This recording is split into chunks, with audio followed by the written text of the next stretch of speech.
Where are we at? We are at Runyon's Collision Center. This is the repair facility that we're sitting in right now. It is a mess, which is a good sign. We're pretty busy. Right. Getting work done, right? Getting work done, absolutely. Good. Utica, Ohio. Utica, Ohio, absolutely, yes. How long have you been here? Personally, I've been here since '92. The business itself has been here a long time. We have been in this building with the business for 6 years, so 16, I think. Yeah, 2016 is when we took it over. Okay. Now, take me farther back. You've been doing this for a long time. Yes, I have been doing body work, been part of the body shop industry since 1985, believe it or not. I was 15 years old when I started working in my first body shop. I would get up with my dad. He worked at Newark Air Force Base. I would get up with him at the wee hours of the morning, and he would drop me off at Barry Patterson's house. Had his own body shop, and I was a grunt then.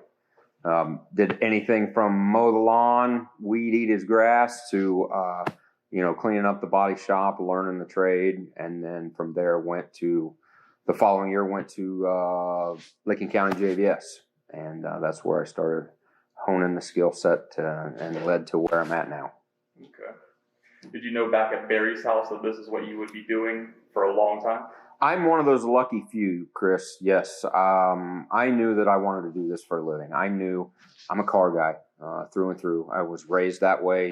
I remember being a young kid and Dad pulling a 6-cylinder out of whatever he was working on and just putting it in the corner and saying, have at it. Take it apart, put it back together, learn the wrenches, learn, sizes. And that's what we did. We were always constantly working on vehicles. So it was natural to me. My brother always wanted to be a mechanic. So it was natural to me to want to do the body work side of things. I've had some awesome cars in my life. Never actually done or finished one for myself at this point. It's crazy.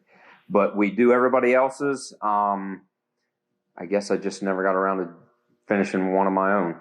Always get rid of them before they're done, and But no, yeah, I knew from a young age that I was going to be a body man, and to go back, I wouldn't change it. Love it.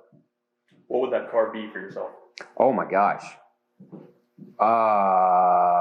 That changes. That's a tough question to answer. But the very first car I ever purchased with my own money was a 1966 Chevrolet Biscayne. So an Impala, Biscayne model that an old lady owned and had, I know it sounds cliche, but she really had hit her garage opening and damaged the car. It needed a fender, a door, and the quarter panel was all wrinkled. I bought it for $325, drove it home at 15 years old. Dad let me drive it home. He was sitting beside me. And that's the first real body work I ever did in my life. So we bought a fender, bought a door, and then old schooled the quarter panel, drilled holes. I don't do that anymore. Drilled holes and slide hammer, pulled stuff, got the quarter panel out where it needed to be, and then it's a horrible repair, but I drove that car around for years that way, and it was fine. But yeah, I never did finish it, put it in primer. Sold that car and then finished it at my first body shop. We opened a body shop at 18 years old. Thought I could whip the world. Thought I knew everything about everything. We opened up a body shop in Croton. And I was there for a little over a year. Got married then, needed, life stuff. Yeah. So we couldn't continue. So we shut it down. But yeah, that was the first job at the body shop, that car. So.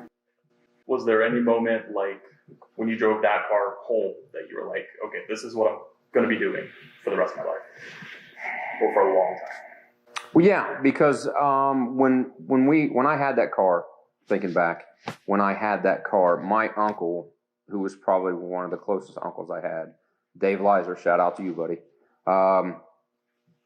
He came out, he knew a little about body work. He came out and showed me the ins and outs of doing it. And I think at that point is when I said, yeah, this is going to be the path I take.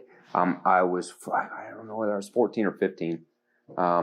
But I knew I'm in high school. I've got a couple years and then I can go to JVS. We're going to pursue that. That's the route I'm taking. And I worked for Barry Patterson, who we talked about earlier, all through high school. So he was three different shops. For overall, I went back to work for him as a painter in his largest shop later in life. So yeah, I knew. It's one. I have a great story. It really is one of those stories where I definitely knew, and that's what I try to tell people who come. We have cleanup kids and stuff that work here, and they say, "Well, I think I want to listen." If you haven't, you'll know. You know what I mean? You'll know. You're not.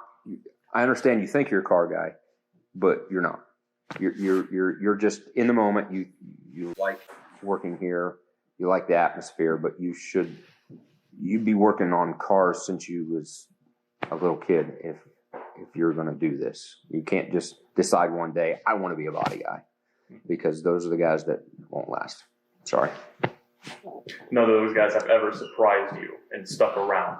I'm not saying that they probably can't do it, but everybody I went to school with, there's only maybe 2, 3 that I know that are still doing it. So I haven't seen anybody really surprise me. No. Not saying they're not out there. Maybe they are. But I haven't seen it. Yeah. Your dad pops in fairly often? Yes. Yeah, we're lucky enough. Dad's car's over there anyway. He comes in for half a day and tinkers. He used to help me every day. Yeah.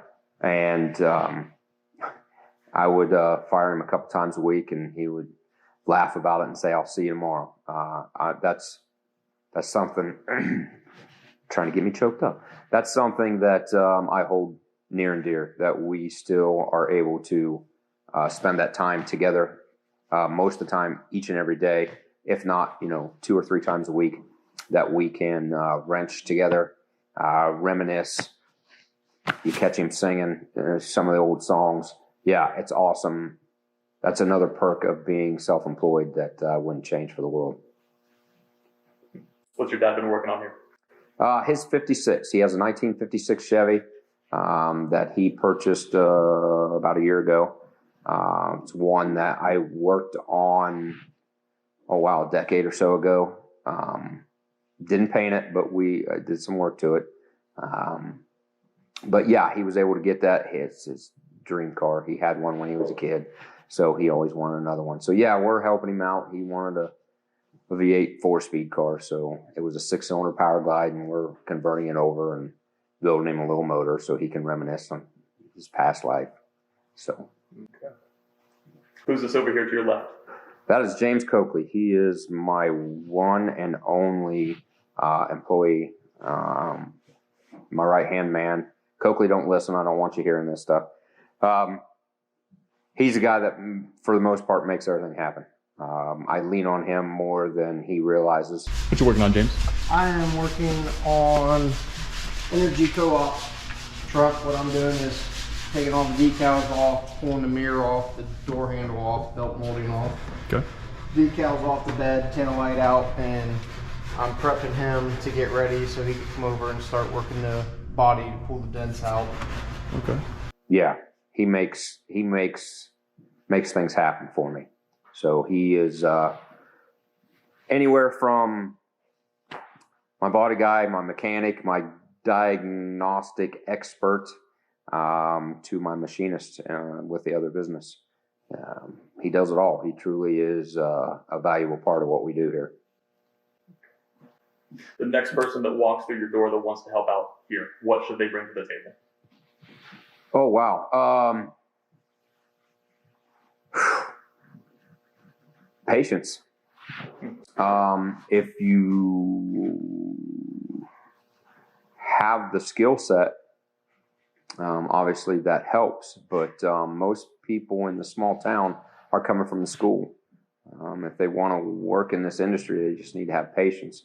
The problem with this industry right now is it's nobody is up and coming. Nobody really wants to do this job anymore. So it's really hard to find anybody that's willing to put the effort forth for the minimal pay.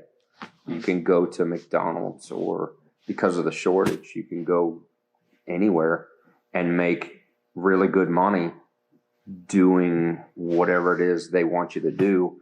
Coming here, you're going to sweep floors. You're going to do all the grunt work that, we all have to go through for minimal pay, minimum wage. So they just don't want to stay. You have to truly, truly love cars, love what you're doing, want to be around this type of atmosphere. Take body shop grief, and see the big picture in the end of what you can know, and you bring a skill set now to the table. You can almost write your own ticket. Maybe not here at this facility, but if you were willing to go inner city, it's big money. I can make more money there than I can as an owner operator, put it that way. But what fun is that? Okay. Yeah. What fun is that? What fun is that? Okay. Now, for the person that loves cars, that likes this atmosphere, there are different things that person could gain here versus, like you said, McDonald's or other places. Oh, yeah. I mean, we're small atmosphere, so anything from life lessons to maintenance on your vehicle to just meeting the community. We're 2,500 people strong in this community. Like we touched on before, I've been in this area since '92. Both of my kids started and finished school here, which is rare anymore. Matter of fact, my oldest is first grade teacher here in town. She's done anywhere from first to fifth grade. She graduated from the Ohio State University, and just like my other daughter did. And she is still in the community, giving back what she took for so many years. I think that's pretty awesome. So we know just about everybody in the community, and it's an awesome place. These people are so kind. This community is so kind. They'll do just about anything for you. And we like to give that back. I got a phone call last week. A woman was down at Duke, the gas station, trying to put air in her tires. Wanted to know if we sold air. I'm pretty sure we can't sell something God made. So, but anyway, it wasn't there for one reason or another. Their air pump wasn't working. She wanted to know if she could stop in, and we could. Absolutely. You don't know how many people we have that do that. Anywhere from the elderly to single moms who don't really know how to do it. Stop in, and I don't mind. I love that. That's one of the things that seriously I enjoy giving back, is the fact that we can do that for people. And it's something that small that just means the world to them. They don't have to mess with it. They can just stop in. We take an air hose out, make sure their tires are where they need to be, because every vehicle anymore has, lights that come on if your tires are low. So it's panic mode, panic time when that's on. So I can't get my own daughters to do it, but Yeah. Beyond patience, what kind of person succeeds? What kind of traits should they have? Oh, wow. Wow. Traits. I have no... It kind of seems to me like you guys are doing artistic work. You have to understand what the vehicle looked like, and then you want to... Okay, I know where you're guiding me. Yeah. You definitely... Traits, you have to see the finished product. You have to be able to feel with your hands. You have to know which way to go with the frame rack, where the collision started, where the deepest impact was, where the first impact was. You have to be able to weld. So you have to understand the properties of metal and aluminum now. So, there's a lot. AC repair, even, a scan tool. You have to be able to run even the simplest of scan tools to be able to check and clear codes. Something as simple as the TPS with tire pressure monitoring system, to airbags, even some, basic mechanical codes. You have to be able to look those up, diagnose small issues, and be able to understand which way to go with them. So there's a wide range of, what's the word I'm looking for? It varies. There's so much involved, and when I start thinking about it, it's even overwhelming. What'd you just do there, Jamey? We're finding all the low spots. I'm going to,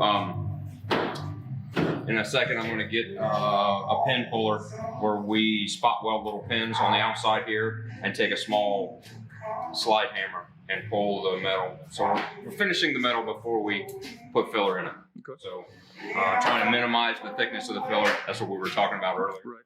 So yeah, just locating all the definite low areas where the damage is the greatest.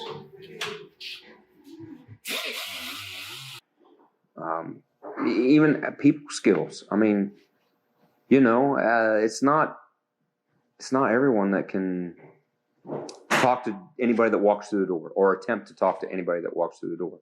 And some people, especially today, anxiety is a big thing. They don't want this face-to-face. They don't want to interact. So you have to be able to read them and try to understand what they're telling you. What's wrong with your car? Why is it doing it? Okay. And guide them in the right direction. Make them comfortable with the choice they have made with us repairing their vehicle. I mean, it's stuff that you don't think about. I didn't think about before I was an owner. And now owner operator, it can be overwhelming. Again, I'm not complaining. I wouldn't change it for anything. There's days where I'm just, I feel like I'm beating my head against a concrete wall. But in the end, it's all worth it to me. So. And people come in here in a stressful state often, right? They just got in a crash. Oh, yeah. They don't know, if their car is maybe fixable. Absolutely. How much it's going to cost. So those people skills. Yeah, and I feel like I'm actually, I'm lucky enough to be, how do I put this? Above average when it comes to that, because I spent the 6 years with Nationwide on the other side. So I know and understand what they do, what the insurance company, how they think, what they're looking for, how they evaluate, who they contact, how total loss works. I know and understand all that because I lived it for 6 years. So when we get somebody that comes in, and I'm not picking on women, but for the most part, it's an elderly woman who I can think of one right off the top of my head, whose husband had passed a couple years prior, and now she got in an accident and had never handled anything before. And she's damn near bawling. Sorry. She's bawling. And she's concerned. I don't know what to do. Don't worry about it. You make that one phone call to the insurance company, turn in a claim, get me a claim number. I will handle the rest. It's that simple. I can contact whatever insurance company with the claim number, let them know, hey, we have, Jane Doe's car here at the shop. I can provide you with an estimate and pictures if that's the way you want to handle this. Or if you want to send somebody out, we'll have it inside ready for them to, evaluate like we saw earlier, take pictures and do their own thing. And if it ends up being a total loss, I know exactly what they want, what they're looking for, and we don't let the car leave the premises until the customer tells us that it's okay. So a lot of shops will let them go, and then Copart has them, and then it's hard to finish when you don't have the car. Well, I don't want to take that offer. What leverage do you have? The car's already gone. The car stays here until you're happy. Everything's good. You tell me that you're settled. The insurance company's sending the check or whatever. Then we can let the car go. We're going to put another coat over this. That's the hardener activator, and should be good to go. To summarize what the next person walking in here who would like a job might experience is that it's not going to be boring. No, one of the things that I learned before I was an owner was I was told when they interview, okay, follow me. You'll walk across the shop, and if I turn around and you're 10, 15 steps back, forget it.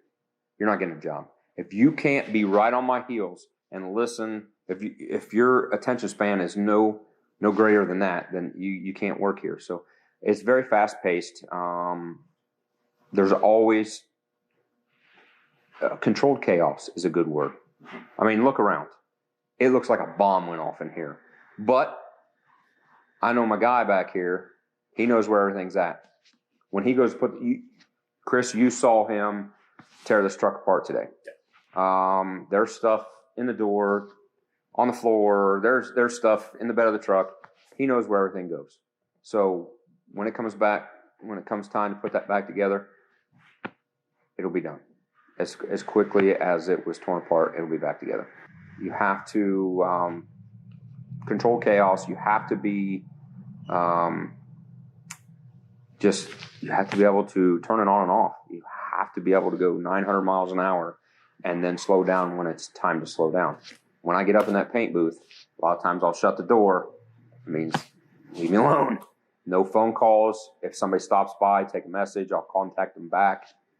Just let me do my thing up there. We'll get it painted, and then we'll handle business. That's the bad thing about being owner-operator. Sometimes work has to come first. Majority of times it's customers, but sometimes work has to come first. Is painting your favorite thing to do? Oh, you had to ask me that question. Okay, this is a tough question because yes and no. Of course, I think everybody that gets in this business, that is their main goal. They want to be a painter. They want to be the baddest painter on the planet. And I was no different. I practiced. I remember my junior year was not the best year. We're throwing a lot of things. You try to remember. You try to hone your skills on feeling bad places, and like you saw me do earlier. Essentially, what we're trying to do is make that transition, feather the line back, and make that transition smooth and seamless. Right now, we're still a little tall with the filler, so we can keep knocking it down.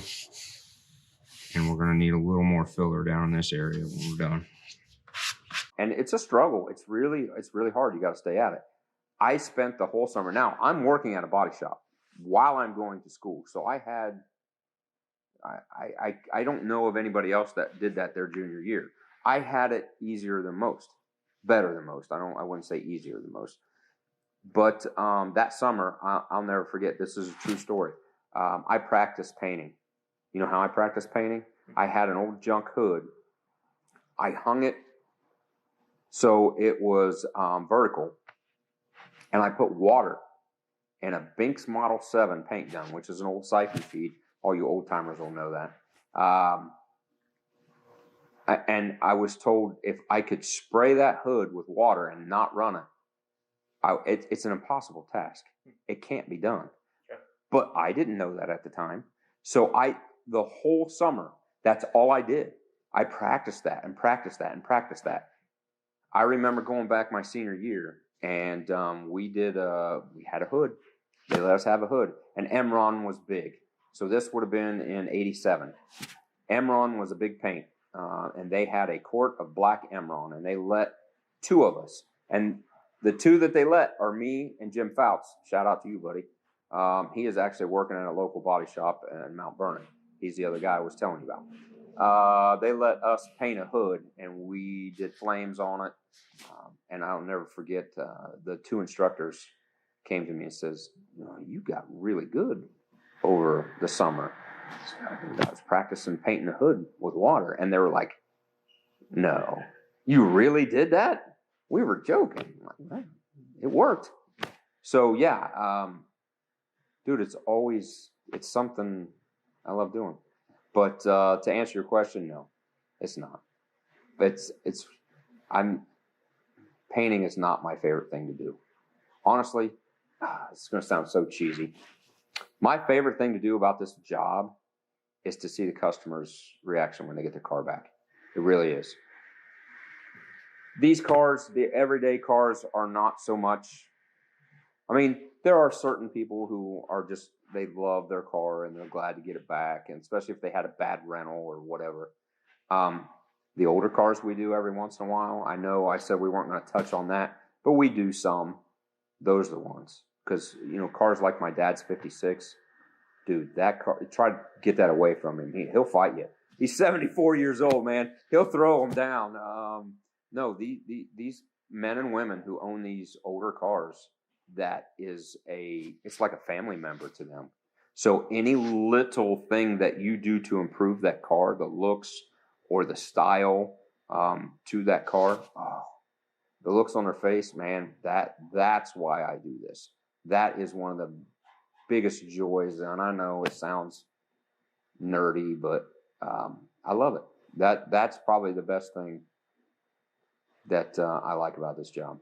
The painting, it's cool. I mean, don't get me wrong, but there's so much work to get the end result that I like to have. I know we've talked about this too. I'm getting older, and it takes a toll on your body, up and down, but we have a cure for that too. Looking towards the future, we'll eventually, that'll change. Was your first shop named Runyon's Collision Center? Oh my gosh, no. Wow, I still have an original business card put away. I can't believe you asked me this. That's funny. No, it was not. It was called Paint Precision, which is a dang cool name now that I think about it. It's just way ahead of its time. But yeah, it was called Paint Precision in the big whopping town of Croton. I had one insurance agency that backed me, so we got work from them. They're local. So yeah, Paint Precision, crazy. What's the difference between the Jamey at Paint Precision and the Jamey here now? Wow, a lot. Paint Precision Jamey was definitely a go-getter. Was willing to do anything needed, but just didn't really have the know-how and skill set that Jamey now has. Life experiences, just you can't purchase them. So the amount of time and knowledge that has been gained since then that's been so valuable, and has really helped hone where I'm at today. So what would you say to, a young guy who wants to start that next Paint Precision? I have been asked that a couple of times, and there's one gentleman who is about 26, 27. He is probably the best in the business that I know of right now. He is, not that I was, but he reminds me a lot of myself, his work ethic, his end result. He's working for a major company right now, and he is making just extreme money. But it's the same. He has the same drive and issues that I had. He's not going to be happy until he's an owner. He can make all the money in the world, but he's still working for somebody else, and he wants to be that owner because that's a pinnacle of what we do. If you own your own shop, and he asked me that question, hey, I'm going to start my own business. What can you throw me? What bones can you throw me? What advice can you give me? That is a tough question. Do your homework. Try to friend somebody on the other side, at least. If you can't, I feel like my 6 years with Nationwide, you couldn't purchase that. There's not enough money to purchase that. That is so valuable to what I can offer any customer that we have. So if he can get at least pick someone's brain to where he understands why they do what they do. You know, it's not always the person. You know, it's the company behind the person. So prepare yourself. That guy, you know, he is taking the steps within his organization now for the higher end stuff. He's being trained in Porsche and Audi and Lexus. If that is your skill set, stick with it. So combination is crucial. So many times I get a guy that comes from JBS or whatever. I'm a metal man. Do you need a metal man? Well, no, I need a combination guy. Well, I can't paint. Well, I need somebody that can do it all. I can't just hire a metal man because then it ends up me painting. So I'm looking for somebody that can do it all. Or I'll get a painter. Nope, I'm just painter. I just want to paint. Same difference. I don't want to. Then I'm just doing all the metal work or framework or what have you. So it's not just a one skill set job. You have to be able to do everything. You really do, and especially if you're going to be a shop owner operator, because as we can see, we had 3 employees at one time. We're back down to 1. And if it's going to be that way, he's always going to be my guy. But you can't rely on who you have in-house. You have to be able to do it. If everybody leaves or COVID hits and they get sick and they're gone, who's going to do it? Dude, this is a job where I can be in here at 2 a.m.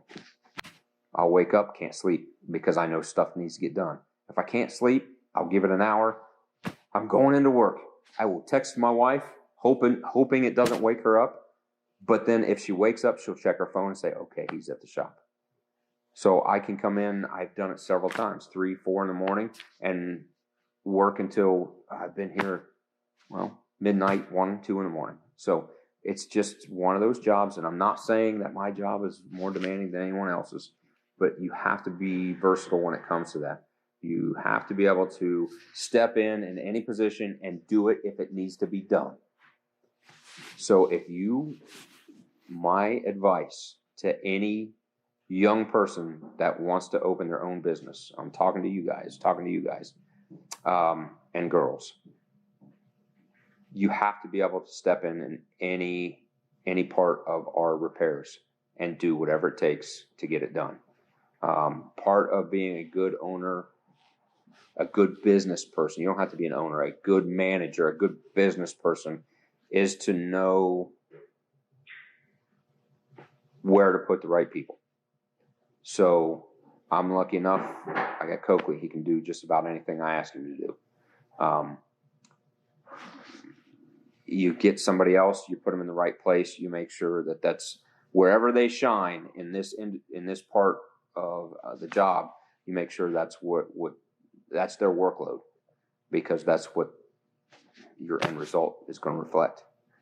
So seems like ownership is not for everybody. how do I say that without sounding bad? No, I don't think it is. I don't think it is. I know really good body men, really good paint techs, really good combination people that I don't think would make a good owner. It's different. You have to be a people person. Sometimes I wonder myself if I'm good enough for it. But 6 years, and we have good clientele. We have a good customer base, and I feel I made a good decision with our first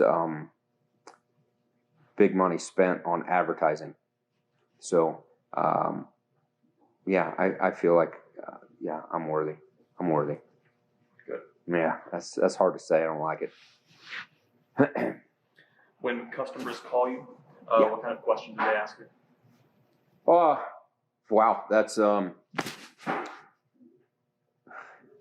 backed up are we? How backed up are you? How soon can we get in? Do you have room for more? Can you help me? Can you sponsor us? That has been big at the beginning part of the year, which we sponsor the schools. Anything local, I don't care. They don't even, how much money do you need? As long as we're good, I'm giving the money, because it's community based. What was the question again? When customers call you up. Oh, yeah. For the most part, it's, how soon can you get me in? We had an accident, little fender bender. I've already got an estimate from the insurance company. We're good to go. When can you get me in? Because for the most part, we have a lot of return customers, small community. The van up there that you looked at earlier, that is actually from Danville, from another body shop. He is on vacation, and I know this gentleman, Bruce Sapp. Shout out to you, bud. I met him one time. I was younger. Good dude. Left a great impression on me. I was a writer then. And this woman is a longtime customer of his, but he's on vacation. Dude, it does me proud. I'm proud that she's calling us. That they shouldn't take that lightly, because you don't know how and when the accidents are going to happen. So to be dedicated to one shop, and then you have to choose someone else. They talked to a local customer of ours, and that customer said, "Take it to Jamey. He's the best." Dude, that's what we strive for, man. That's awesome. I want everyone to feel comfortable when they bring their vehicle to me, that it'll be taken care of the first time, and it's exactly what they want. Timeliness is important to your customers because they have to get back in their cars, or they might have to pay for a rental car while they're waiting. Is that the case? Yeah. I think it's more important to the insurance companies. Again, my being on the other side, they, for some reason, feel like that $40 a day is just going to kill them. So they want you to order parts ahead of time, so the parts are already there. Possibly even have them painted so they can minimize the amount of time the customer's in the rental. Again, that's all stuff I brought from the other side that I understand. I know the formulas that they use to determine how many days of rental it's going to take to do XYZ job. So, it's important. Customers a lot of times don't like being out of their own car. Especially, you get into the older people. They get set. They like their cars. They buy them for a reason. They're comfortable in them. They know all the spots, the blind spots. And now you're putting them in a foreign vehicle that most of the times has gadgets and gizmos that they don't like, don't want to use. So and that they won't drive. So I'm so glad to get my car back. Now I can go to the store. It's crazy. But you don't realize how much you miss your car until it's gone. Is the case in most claims. So, minimize the amount of time that they're out of their car. That's what you need to do. What's a story that really stands out to you that you made a customer really happy? Well, I'd like to say all of them were happy, but that's not the case. I'm trying to think of one. Mr. Krigo, he's a local guy. He is something else. He came to me and had rust on his bedside of his truck, and he just hated it. He wanted me to put a bedside on the truck. I tried to talk him out of it. I know it's dumb. It's not good business to not just take his money, but I tried to talk him out of it because he was going to spend his own money, and it was about $2,200. And I said, Mr. Krigo, you know, I hate for you to spend all your money on it, and then some jackwagon run a red light and hit you in that side. The insurance company would have had to pay for it, and it would be fixed anyway. Well, I just can't stand that rust. So he spent the money. We get it done. It looks fantastic. He's happy. Just giddy that it's gone. He doesn't have it 2 weeks. No. He drops a round bale on top of the bed. It was supposed to fit inside and just crushes both bedsides. And he's laughing. He brings it back laughing. So, yeah, that's probably the latest one. Anytime we get something that's hit really hard, we talked about side hits.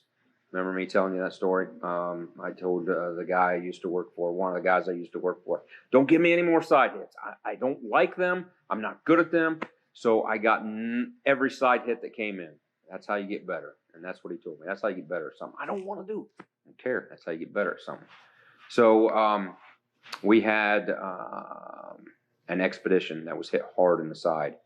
And that very guy that told me, that gave me all those side hits, came in and says, ugh, dude, that's hit hard. That you need to sub some of that out. I'm like, it's me. This is me. So we had it. We had that vehicle for about a month. And it was not an easy job, but I was determined. He came back in. He's like, man, I gotta tell you that's pretty impressive. Because it was bad enough where you could stand in the middle and slide down the side and you couldn't see me. It was pushed in that bad. But yeah, they were pretty. Anytime and especially when they stop in and you've got the vehicle all torn apart and they're like, oh, don't worry about it. I don't normally like you guys seeing the cars when they're torn down because most people don't understand. But yeah, anytime they see it during the process, before, during, and then the end result, something that was that bad, they love it. They get it back and they're like, it's like it never even happened. Thank you. That's the biggest compliment anybody can give me. So, Tommy Tucker, local guy. Before me, has a shop here in town, or had a shop here in town. He's kind of a legend, local legend, if you will. Really good at what he did. He's passed. I know his daughter fairly well, and her husband. But something happened to their car, and her dad was gone. So she brought it to me, and when it was done, it was probably the best compliment anybody has ever given me. She said, my dad will be proud. Dude, that's cool. I mean, yeah. I mean, it's not like she knows her dad. She lived it. And to compare me to him, that's awesome. That tugs on your heart. Well done. Yeah. Is there anything that some collision centers do that you do not do?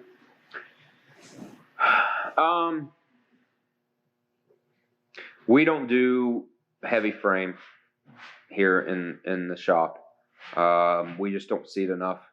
We sublet that out. I have a guy in Mount Vernon and a company in Newark, depending on who's available, that I trust. And I know Bob Harris in Mount Vernon, and it used to be Matthews Ford. Now it's Coughlin Ford. Same people are working it, so I can trust them. I know, and they understand what I want to see. So I don't have to worry about them ripping me off in any way, and them only doing what I tell them needs to be done. Of course, we don't do alignments. We have Martinsburg Tire, which is now, I'm drawing a blank. It's always going to be Martinsburg Tire to me. But they do it because I know the guy doing them and I trust him. So it's not like I just hire anybody to work on my customers' cars. It's still my end result that I want in the way I want it, so that when it's delivered, I know it's the best possible work that we can do. And it has to be high quality. If it's not, it doesn't leave. So many times, it doesn't matter. I'll lose money if it comes down to that to make it right. So, looking into the future, whether it's a month from now, a year from now, 10 years from now, what kind of plans do you have for the future? Well, as we've talked several times, and you constantly correct me, Chris, I'm not as young as I used to be. Been doing this a long time, and would like to continue to do it, but I think the future of Runyons is probably going to be me stepping away from being the operator, or being the operator, the body man, the painter. I can't do it forever. I do want to enjoy life, so we'll get somebody in here that is more modern, that's keeping up with the new cars, that has the same end goal in mind as I do. Of course, it'll cost me, I'm sure, but some things are worth spending money on. Don't tell him I said that. But yeah, I still want to be, I'll still be down in the office and be part of the business, writing and controlling whatever it is needing to be controlled, being the face of Runyons. But I think we'll probably end up bringing some new blood in here that's as hungry as I was at one time and wants to learn and grow with the times. I think with technology, the car technology, automobile technology going the way it is, we need some young fresh blood in here. I'm gonna have somebody come in.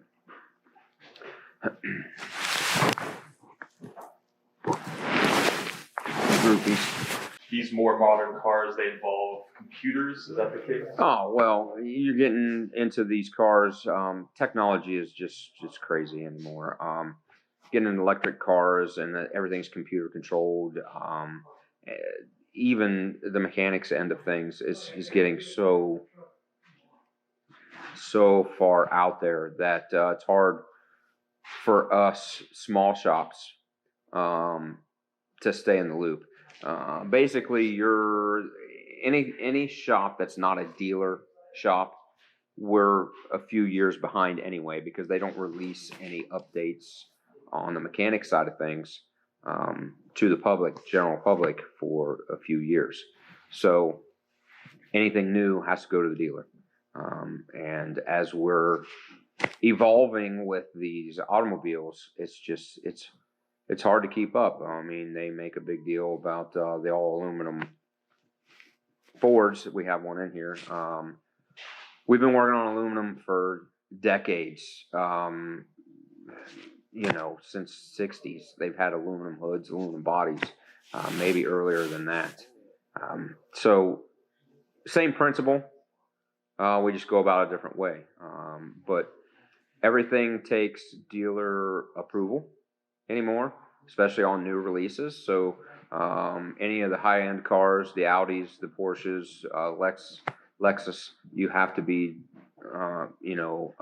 manufacturer approved. So you have to go to school, be trained to fix them. Tesla, you can't. They won't even let us work on them. And when I say us, I mean if you're not an approved Tesla shop, you're not working on them. So we need young blood. We need somebody that really has the go get 'em mentality and is willing to sacrifice to get where they feel they want to be, and that's what we'll do here in the future to carry on what we have started. So that best fit would come from a background in working with Audi's, Lexus, Porsche. Not necessarily in this area. We see a handful of those things a year.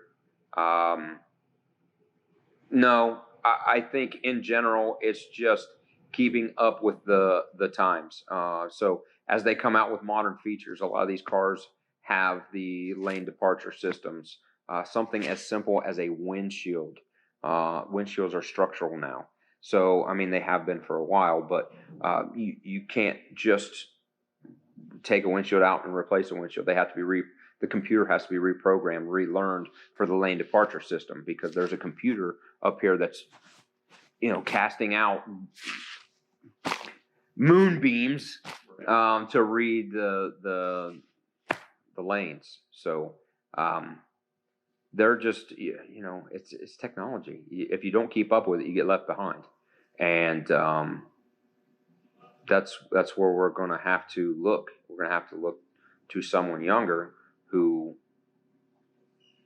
loves the industry and wants to grow with it. And we can bring a lot to their table, just like they can bring to our table. So, a job like that would be, if we can get somebody in here, it's so valuable to them, because they get a chance to actually use what they know and grow with the business, and get to pick my brain for what it's worth on running a business and how to.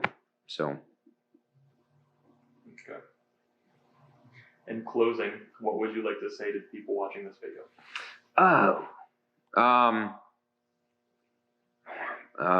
Not to get too sentimental, but people watching the video, I guess,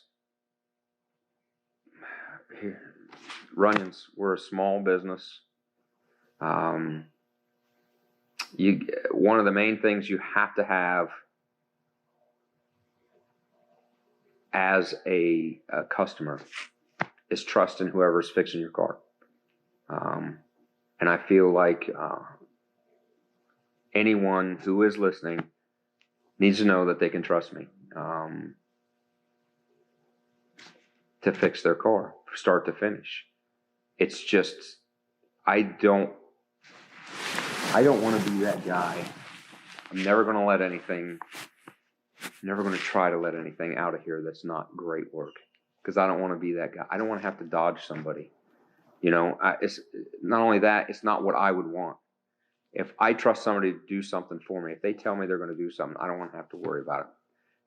And it's the same. I have 2 daughters. I want my daughters treated the way I feel like I treat my customers. So leave your car. Let me do what I've done all my life. You're not going to find somebody with more experience, who cares more, and who wants a better result than myself. So, in closing, yeah, that's what I would say. Trust me with your car, and you'll get it back as close to pre-loss as it can be. Here at Runyon's Collision Center. Here at Runyon's Collision Center, absolutely. Okay. One last question, Jamey. All right. Anything else you're working on? Oh my goodness. Whatever would you mean, Chris? Well, I was thinking, there's this industrial ergonomics company that I've been hearing some about. Yeah, we have, for the last couple of years, we have been putting together another company. My wife actually is the sole owner of that company. And it's called AE Ergonomics. We build ergonomic lifts. So We build lift assist is the best way to describe that. So any company can get a hold of us, and if they have an idea, obviously they do. If they have an issue with something that needs to be moved, lifted, secured, that is over humans' physical limits, that's where we step in. Nobody seems to be able to lift over 35 pounds anymore. So we build these lift positioners, workstations, carts that can assist and or even do that job, so it keeps us out of harm's way. We design, manufacture, assemble, and ship directly from our other location across town.